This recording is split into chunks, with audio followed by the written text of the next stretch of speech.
Hey, how's everyone doing today? This is Oz with Oz Mechanics, and today we have a Ford Mustang right behind me, and the thing that it has a bad overheating problem. So today I'm going to show you how to diagnose the problem, and then after that I'm going to show you how to fix it up on today's video.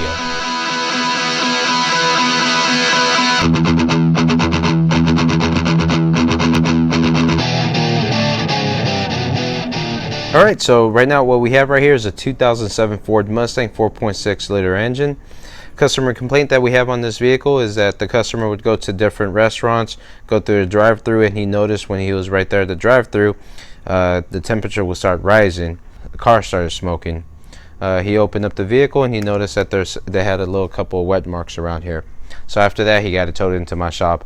So the first thing that we want to do, we did notice that the coolant level was a little bit low, so I filled it up right now, and we're about to do a pressure test on this. So we're going to see if we have any leaks, and then after that we're going to do other diagnosis. But let's get this pressure tester hooked up to it and let's see if we have any leaks. Alright, so right here what we're going to use, we're going to have an adapter on there because this is going to be a different cap. It's not going to be this one from the actual pressure tester. So we got this adapter from AutoZone. We're going to screw it on here, and now because this is a 16 psi engine or a 16 psi system right here, that's what we're going to do. We're going to fill it to 16 psi and we're going to see if it leaks down.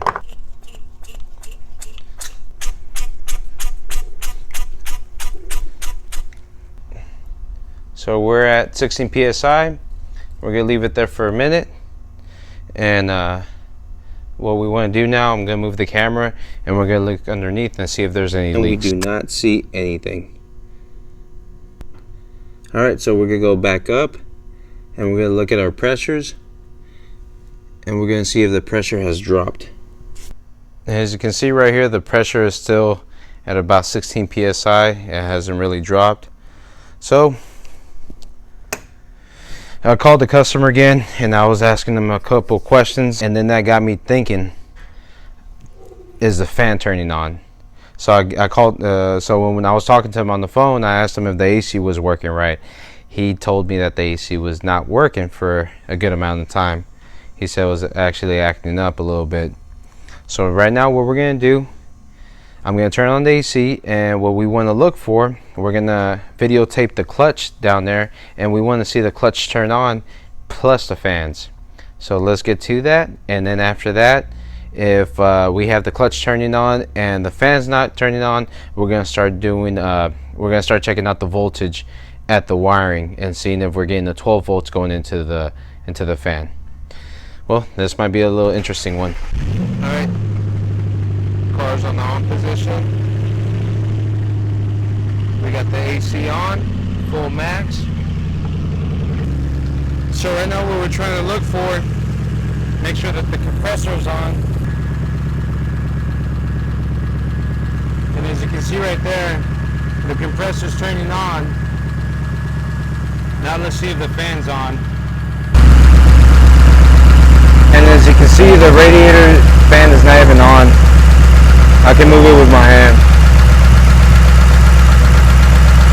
Alright, so what I'm going to do, because I don't want the compressor to be on the whole time while I'm doing the test procedures, I'm actually going to do a bi-directional test.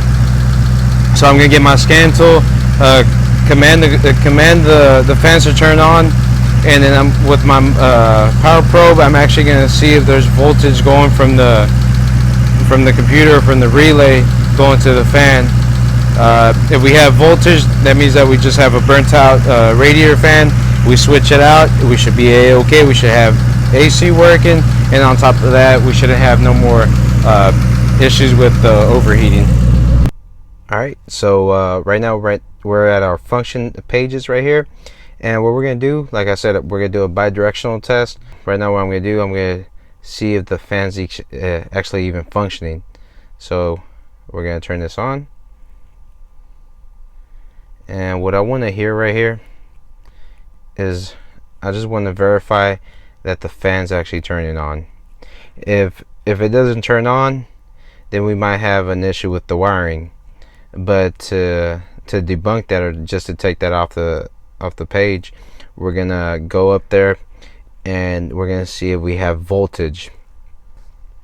And if we have voltage, that just lets us know that we have a burnt out motor.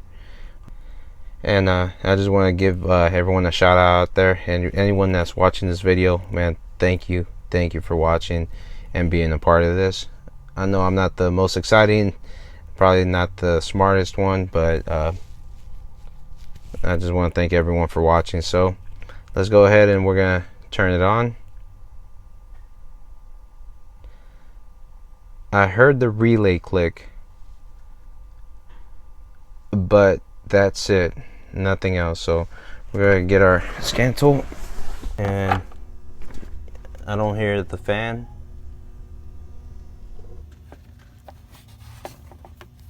As you can see, still not on. So what I'm gonna do, I'm gonna get my power probe, and we're gonna back probe the wire right here going into the fan, and we're going to toggle this on and off. And what we want to see is when we toggle this on and off, the voltage is going to go from 12 to 0, and that's going to verify that we have a bad motor. If we toggle this on and off and this is just stuck at 0, it's probably going to let us know that we have a bad wire somewhere, or the inputs, like I said, the relay is not making the full contact, or so on. So let's get our power probe first, and let's. All right, so what I did, I took this off, and right off the bat,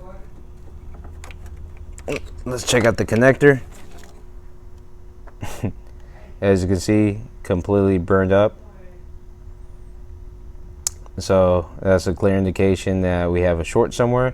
And what I was looking at right here is that we might have a radiator fan control module in there, and that can be causing the main issue right there. But I'm just going to show you that the integrity of the wire is actually good from here to the fuse box. So what I'm going to do, we're going to do a bi-directional test. Alright, so right here, as you can see, there's no voltage. Now what I'm going to do, I'm going to turn it on position. Alright, I don't know if you can catch that, but it's actually 7.3 volts.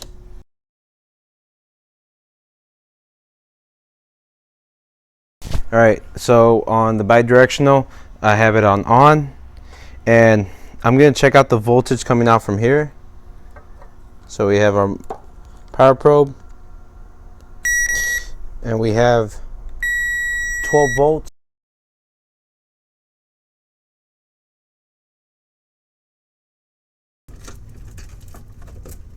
All right, so we got these disconnected.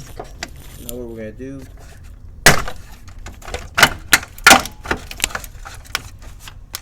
we're gonna see if we have any terminals that are burnt.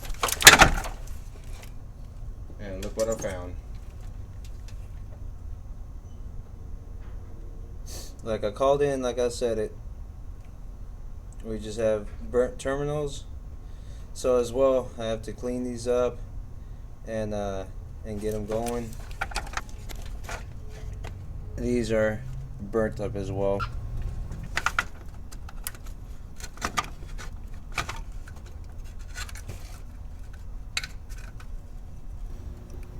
Alright, let me give you a recap right now on what we've done.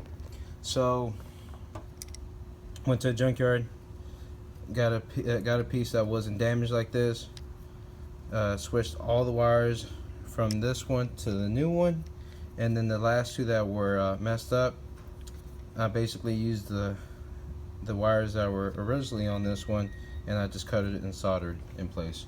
So we're about to put the brand new Motorcraft fan in there, and then we're gonna put everything back together and we'll get retested. So let's get to it. Okay, so we have our brand new fan in place, and we're gonna test this out. So like I said, remember, we changed out the fan assembly, we changed out the fuse box, we changed out the connector in the back because it had two burnt connectors right there. So right now we have all this good. So we're gonna try this out and see if we have a fix. I'm kind of scared because I haven't tested it out before, but we're gonna see. All right, so we have the low speed on. 3, 2, 1.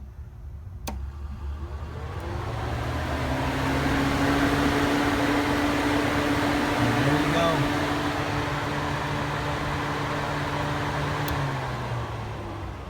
Now let's try the high speed. Verify that that works. High speed control.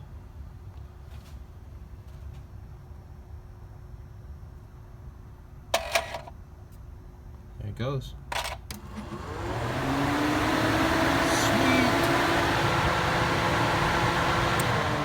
Alright, if you do like this video, please thumbs up, subscribe, and share, and hit that little notification button for extra new videos coming out here from Oz Mechanics. Alright, we went through this and we conquered. Y'all take care. Goodbye.